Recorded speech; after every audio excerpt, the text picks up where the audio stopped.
10 minutes past 8, the 11th of November 2024, and you're most welcome to session one of the Debate Institute Africa uh, Speech and Debate Coaches Camp.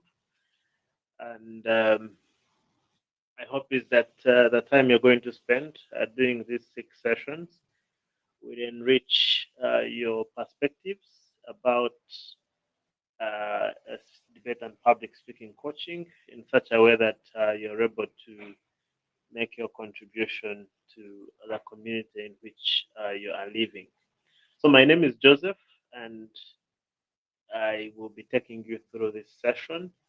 I hope that you have received all learning schedules such that you're able to schedule them. Feel free to ensure that you have them on your radar, that's your Google Calendars, to ensure that um, no one is pushing you because it can be bad if you get to be pushed to study, especially if you're missing sessions. And because I realized the number of us missed orientation, which means we are a session behind. So I highly encourage that we do these 6 sessions and they get done. They are really few. So my perspective is that it shouldn't be too hard, but even if it were to be hard for you, do well to let us know where you're struggling, and we will see how we support you. So let's start with the philosophy of debate and public speaking coaching. So the session is going to cover a number of things. The first is to introduce you to debate education, what it is and what it is not. We shall also look at the historical roots of debate and rhetoric. Three, we shall look at the philosophical goals of debate education. We shall then look at the, the value proposition of the study of knowledge as a unique value proposition that debate and public speaking education confers on those that are engaged in it. Then we shall look at ethics in the art and how engagement in programs of the nature is not just an exercise in appealing to your adrenaline, but also it's an exercise in building your muscles at a value level. We shall also look at the societal and communal value that debate has and how it can be leveraged in order to ensure that we are having the very best out of our community. Then we shall look at unique skill sets that are conferred from the study of the same. We shall look at philosophical challenges of other day that are facing debate education. If we still have time, we'll have an open discussion. I'm going to use a lecture style. Um, yeah, I'm already going to use a lecture style here, so I'm going to speak. So it might not be participatory as such. This is pure philosophy. So, but I'll be asking questions here and there. So, at its core, philosophy is the study of fundamental questions about existence, knowledge, values, reason, mind, and language. For example, philosophies like utilitarianism, they study why people should do certain specific actions and not others. The idea there is that once people have understood and taken on certain actions, then they can know where those actions are coming from, how those actions exist within the broader spectrum of knowledge, values, reason, language, and the human mind. In this case, we will look at the study of the fundamental questions that debate seeks to answer, but also, which is really vital for me, which I think is the take home you must take from this session, is what would the world lose um, if debate and ORSC debate education did not exist? Let's get to the introduction of the same. So, at its core, debate and public speaking coaching is the structured teaching of argumentation, critical thinking, and public speaking. Now, structured is the most important word there. While in high school, I faced a challenge. I had an interest in developing my skills, which is debating, which is writing, which is public speaking, which is anything expression, poetry. theater. I am a I think within me there is everything liberal arts, whether it is theater, poetry, language, writing, everything. But the education system at the time lacked a very clear structure to bring that out. And I had a problem with this later on in life when I was like, oh my goodness, what education did I receive that I could not even touch the surface of just bringing out the talent which I had within me? And that was a challenge. The idea is that you would get them scattered in English, in literature. It's scattered. It's not structured. There is no structure to it. And the idea is that oracy and debate education, they bring structure. Yeah, it's not like these very learning outcomes of communication and critical thinking are not harnessed either in the sciences or in some random English classes. The idea is that they are not structured. And something which lacks structure risks losing so many people. People who succeed in the same succeed by accident. And there is not a system where someone can say, I'll start here and end here. And that's the purpose of oracy and debate education, right? At that level, right? To ensure that they bring structured teaching. Yeah, teaching. It's literally teaching of argumentation, critical thinking, and public speaking. So let's dive right into it. The historical roots of debate and rhetoric. So this hasn't just started. Yeah, from the days of Aristotle in the Greek society. In fact, if you've read a book like Good Arguments by Bossio, he recounts in one of the chapters, he says that for you to be a part of the ruling class of the Greek society, there were certain things that you needed to learn. And for some of you who have visited websites like the Forest of Rhetoric that teach the 14 preliminary exercises, the progymnasmata, the 14 preliminary foundational rhetorical exercises that you have to go through to get the basic skills that you need to participate as a citizen and as a leader in the Greek society.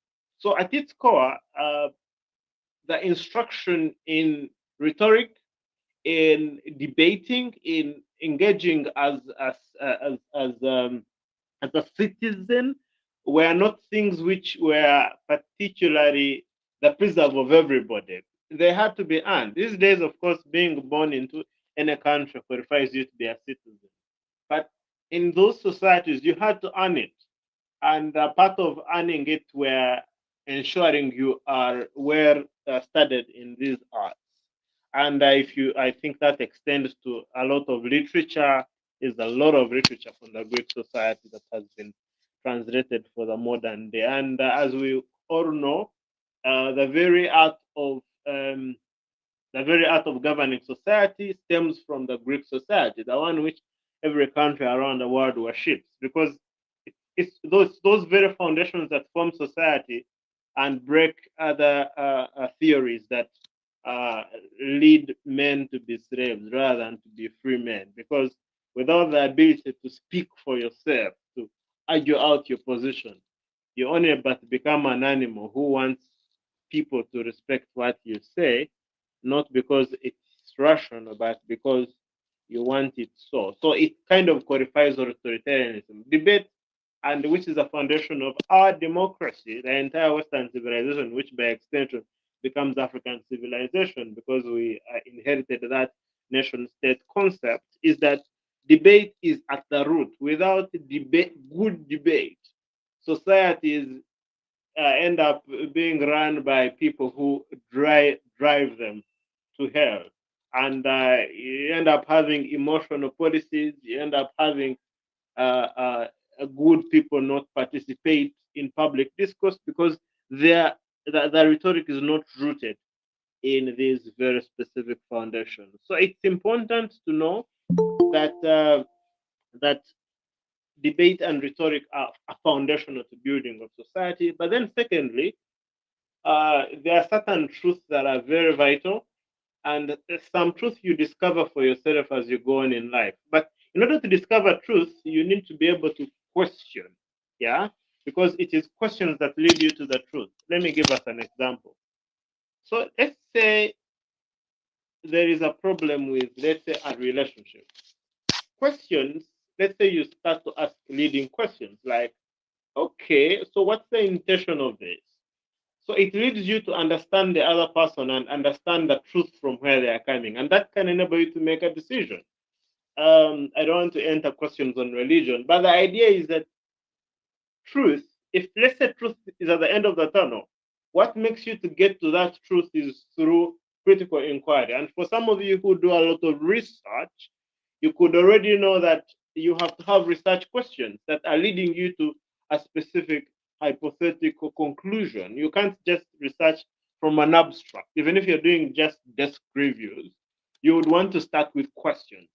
And those questions kind of narrow the research that and point you to a certain direction. And debate is an effort at teaching you how to come up with such questions. And that's very, very vital for a human being to be able to discover truth. Now, dear friends, you need to understand that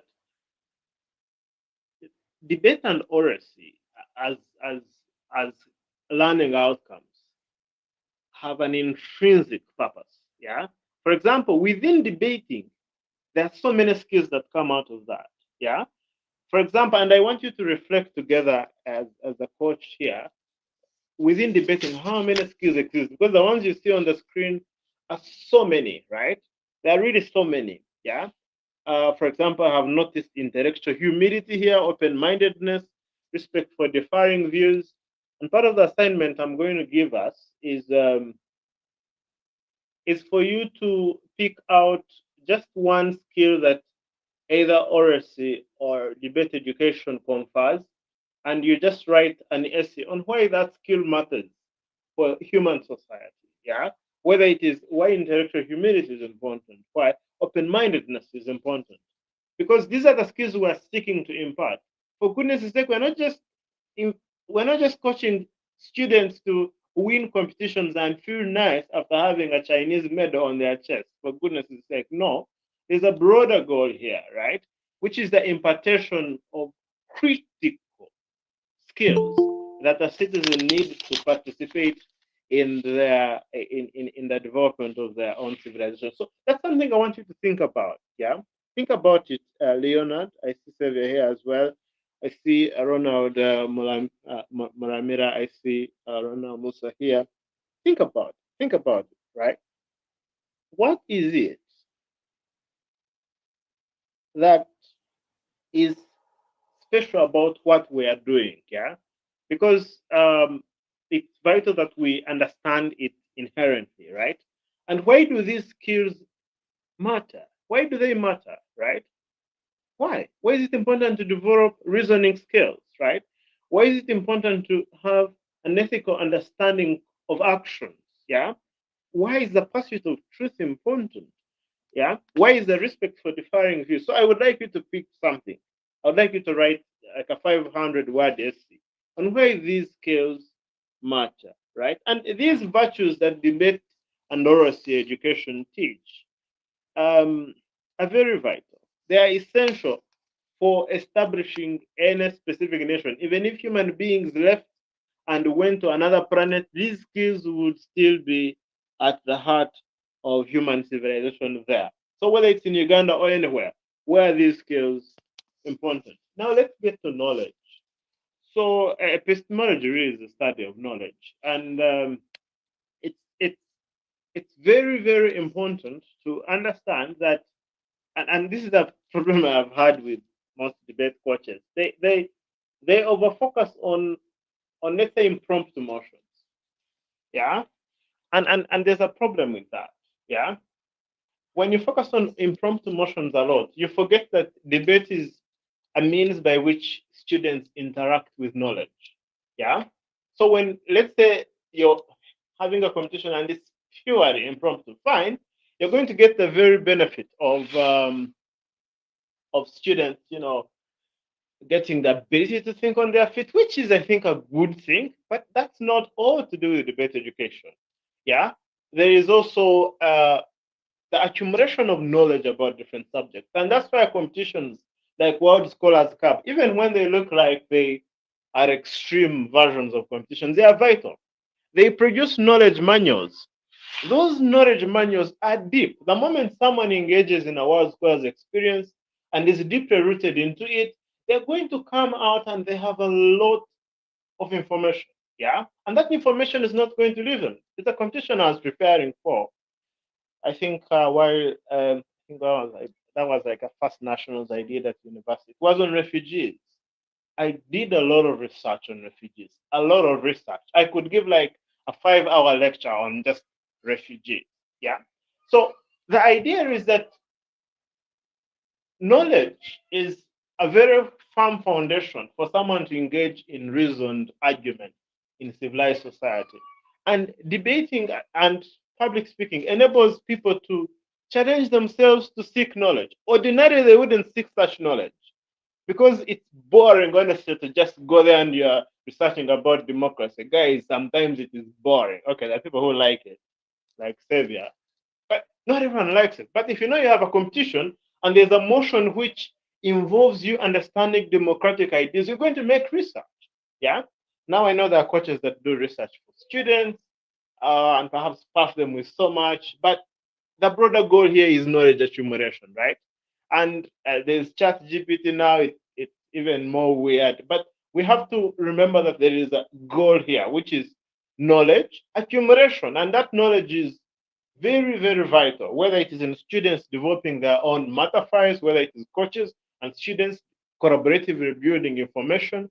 I know debate has kind of evolved where people really don't get to do a lot of research. They simply know how to argue. And debate becomes so shallow when there is really no information. It just becomes a bunch of who knows which debate concept and who doesn't know the other. And that's important. And in the real world, debates are about evidence. Yeah, in the real world, evidence carries the day. Yeah, it carries the day. No one is going to care about your fifth layer of an argument. Fine, run it. But in the real world, evidence matters. Yeah, there's a lot of money in research. So we have to ensure that we understand that information is very, very vital. And I wanted to, spend time about this, and that's important, right? But also, secondly, with regards to building knowledge, there's a lot of information out there, and we in debating and in really public speaking, we enable students to challenge things which ordinarily they wouldn't challenge. For example, like the based on religion. I think a few, uh, yeah, I think a few weeks ago, I engaged my students like in 4 weeks of studying issues around religion, and they're engaging in studying aspects which they wouldn't question normally, right? Yeah. Why do we give in religions, right? Why do you choose a certain religion? So they learn how to question information, yeah. But you see, you can't even question what you like don't know very well.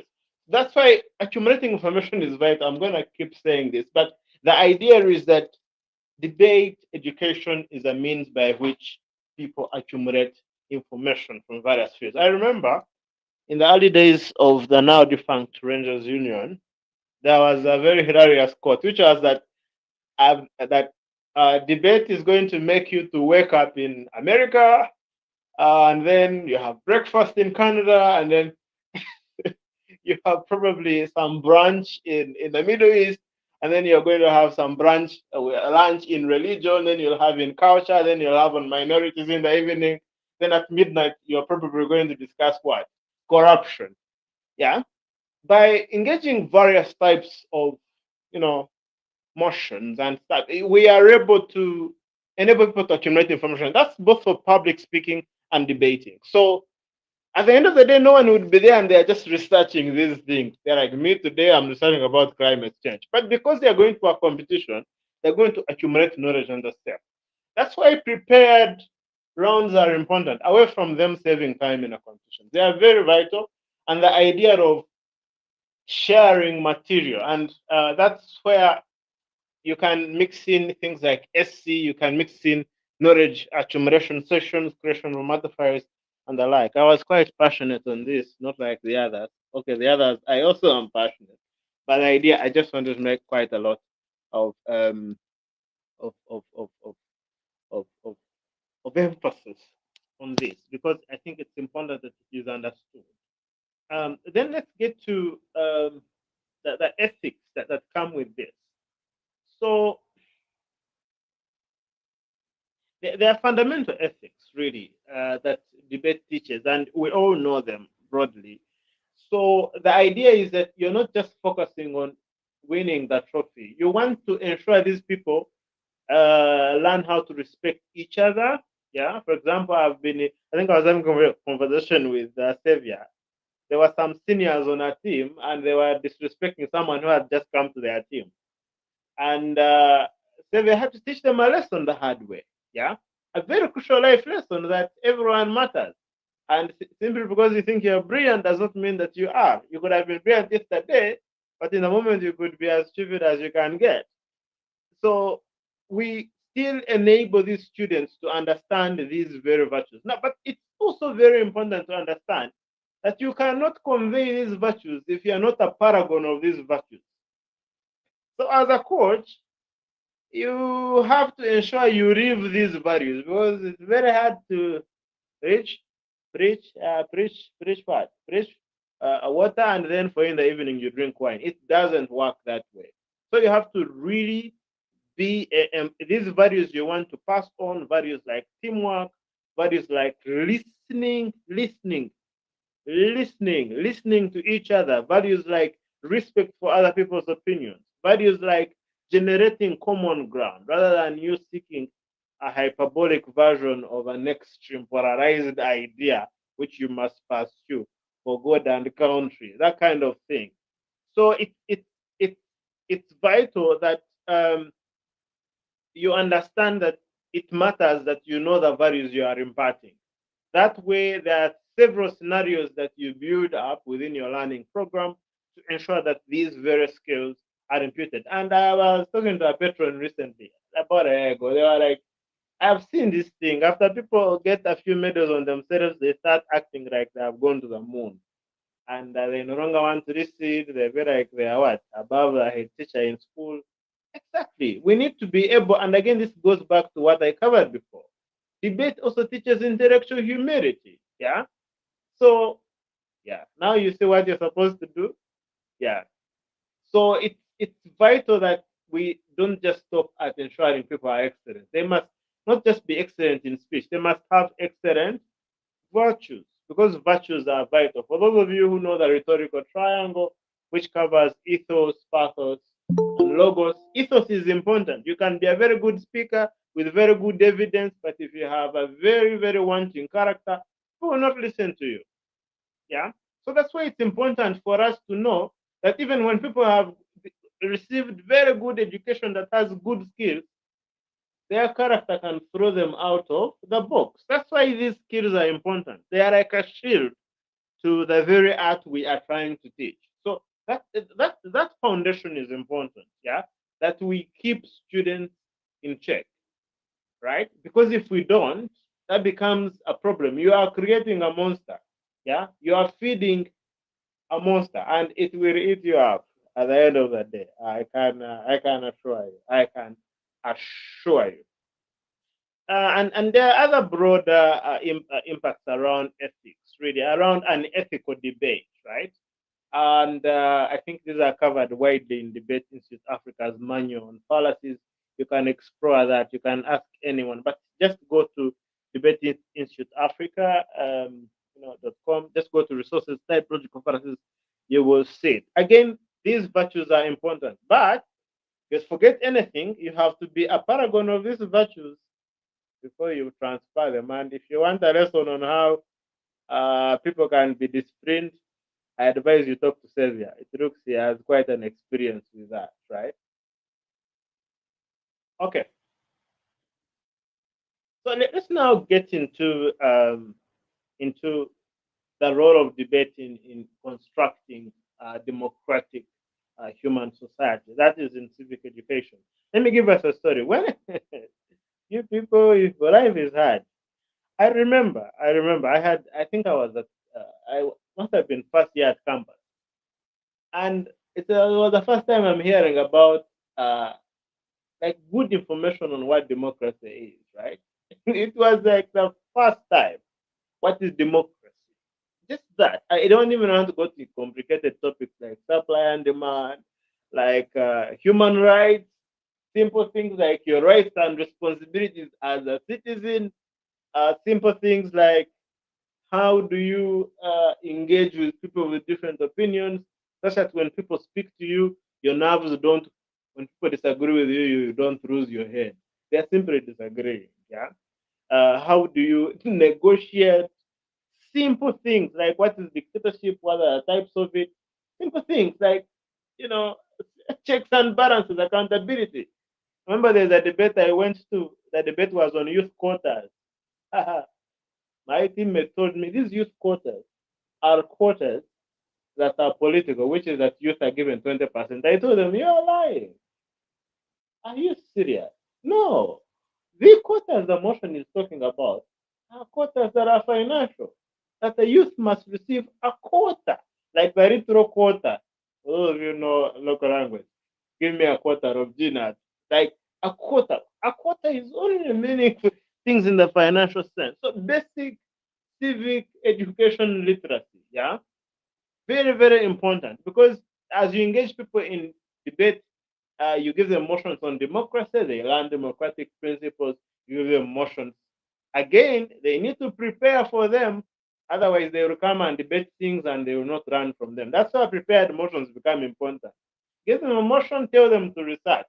Then they will learn along the way and come and teach other people as well. So it's important to know that democracies rely on informed people that have independent minds. Like here in Africa, people barely make electoral decisions by weighing between alternatives and seeing which one is better. It's so sentimental.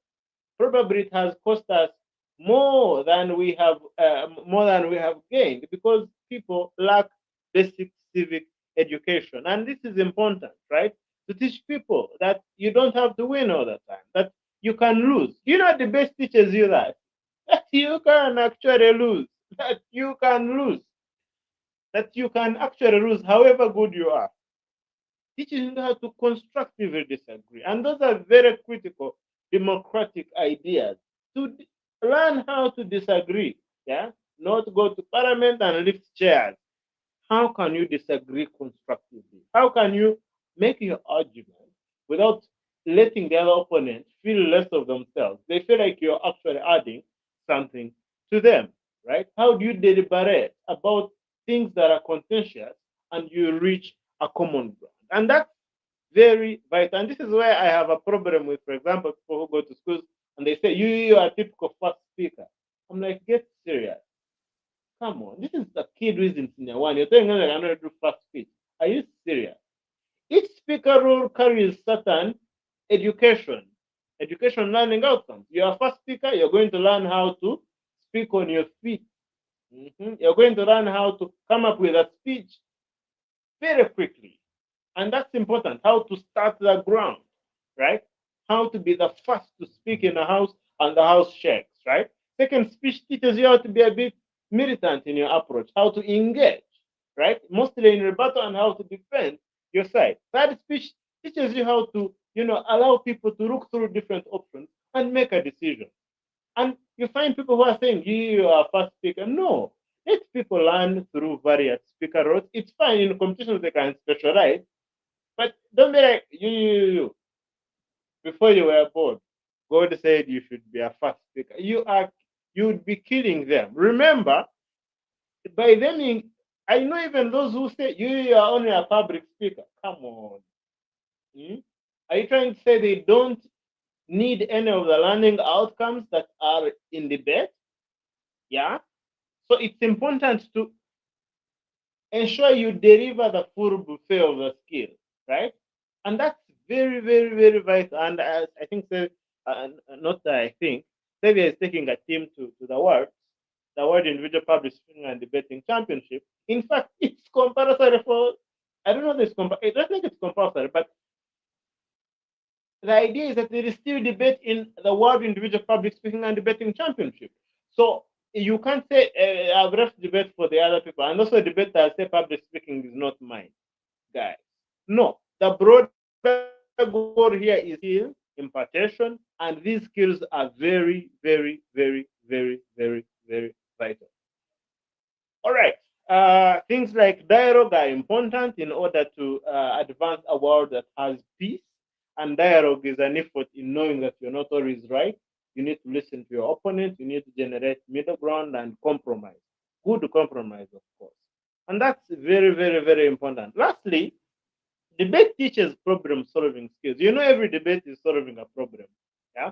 So students can learn how to solve problems. Just this evening, I was talking to a student who is finishing their application for a scholarship.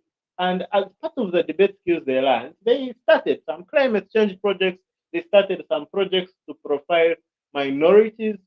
And their scholarship is coming along, and I hope they get it. Yeah. I really hope they get it, right? Because they're doing something with the skill they have gotten.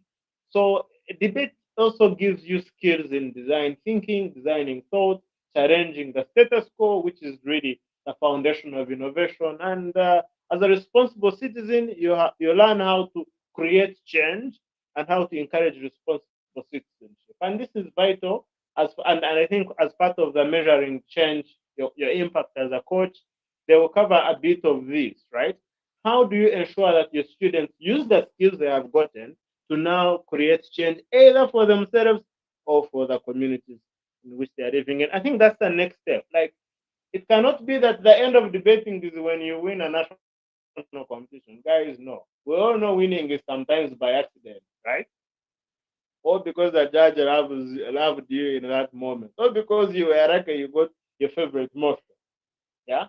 So does that mean that anyone who doesn't win a competition is not going to, is not going to, is not going to succeed? Tell me. Let me assume Museveni is successful. Which debate competition did they win? And I think he's quite a fair debater, honestly, for a president in Africa who rarely responds to opponents. Let's say Barack Obama. Which competition did they win, right? Yeah, Mitt Romney. I know there are people who participated in debate programs and they became presidents, but the, the broader people than the highest number of people who participate in debate programs don't win competitions. It's a very sad reality. Yes, we have to accept it.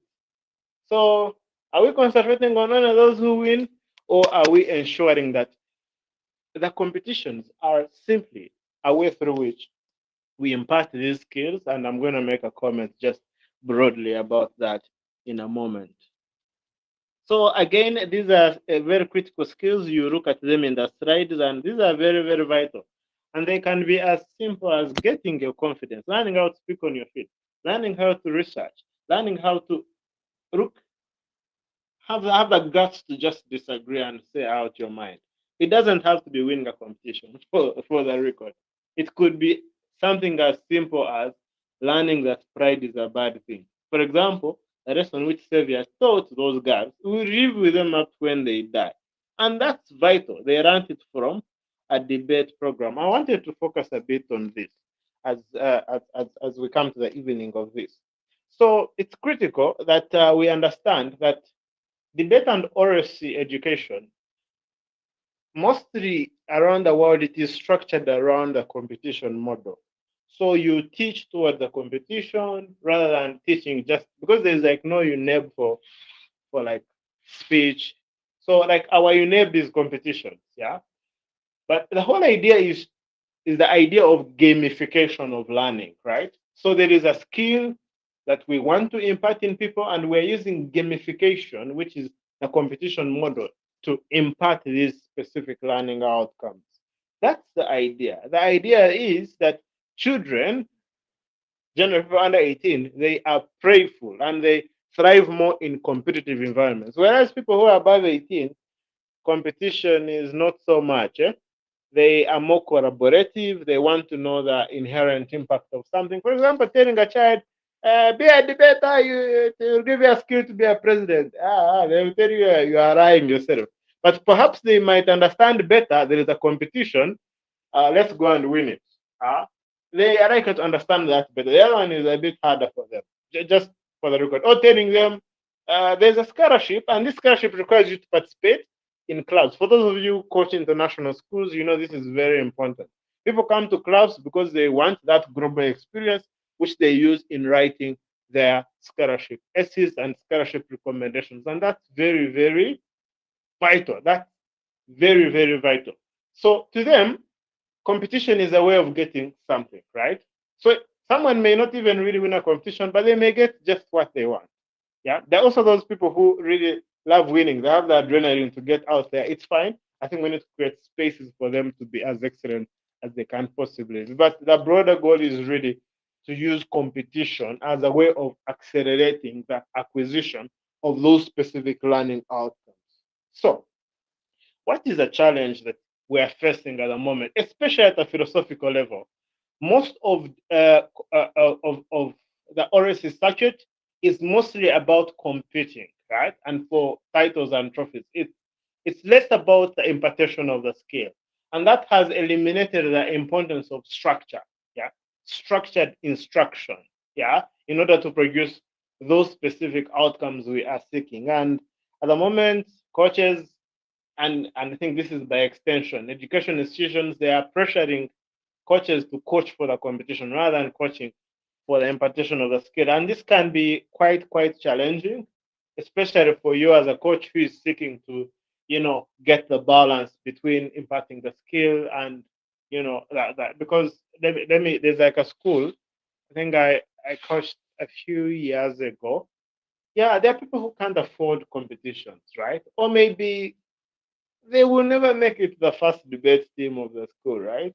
Which is the one the school sponsors. So does that mean that they are doomed? Yeah.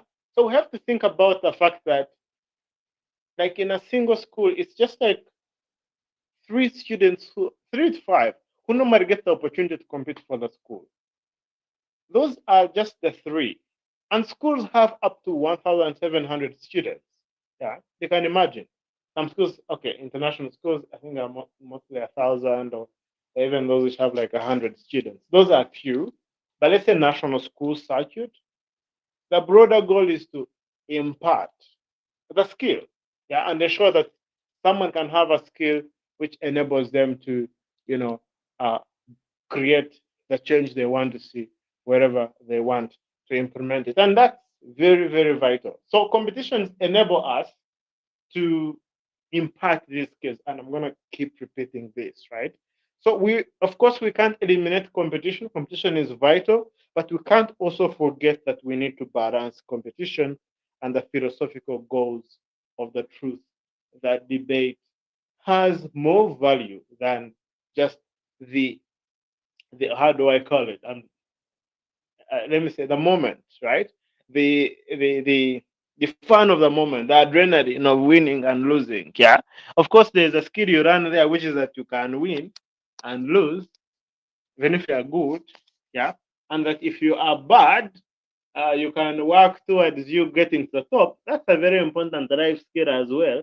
But the idea is we should not forget that the majority of people who participate in these programs, they actually never make it to debate competitions. Of course, that makes a case for us to expand spaces that are not just competitive. We have more development tournaments because most of competition at the moment is it's more or less really it's too competitive for goodness sake. But the idea is we need more development tournaments to impart the skill broadly. And I'm speaking to you not because I hate trophies, guys. I have so many. Yeah, I really have so many. Yeah, so many medals, hundreds. Yeah, but I can assure you what matters at the end of the day is if that student has the skill too, if they are going to use it to change themselves and the society. Yeah, because beyond the adrenaline, of the moment of getting the medal as a trophy, what matters is how you're going to translate that into that being a change, right? For you, and I think that's very vital, and I hope I have made myself really clear. Those are my contacts. I'm going to remind us about the assignment that I've left, and I'm going to go back to the slide where it came from.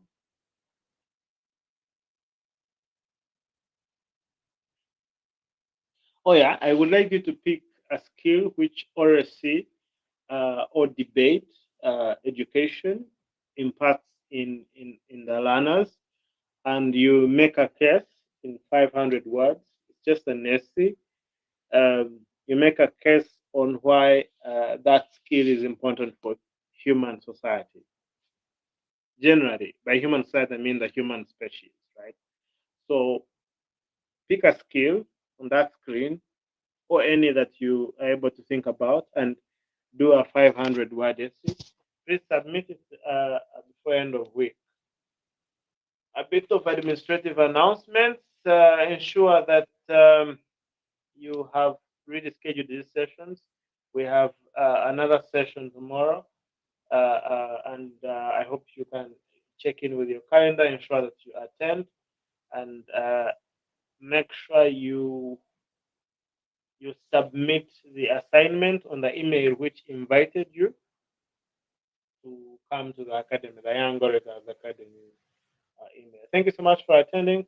We can take questions in 9 minutes if they are there, and yeah, we call it an evening.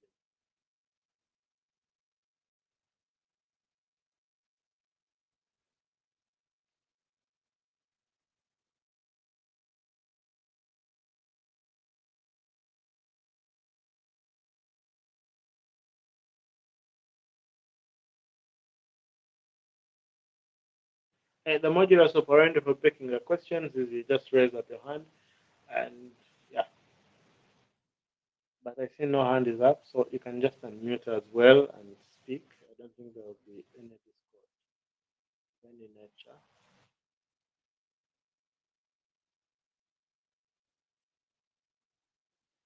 I'm going to give that a minute. If there's no question after that, we shall be bringing this session.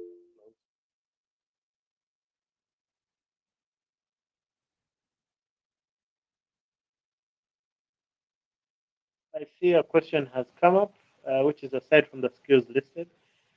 Yeah, sure. Pick any other. Yeah, 500 words or less, really. I'm interested in the heart of the message. Just don't go beyond 500. Beyond 500, I won't read.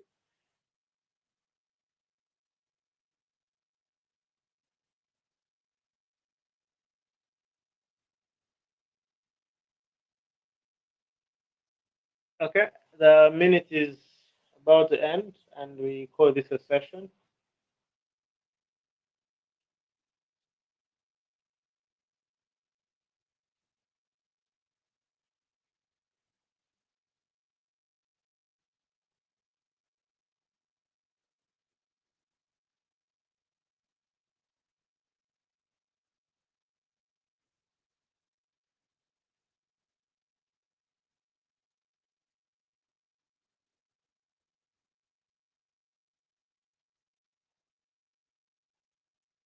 All right, the minute is done. I want to assume that there are no questions, and thank you for attending the session. Have a good evening.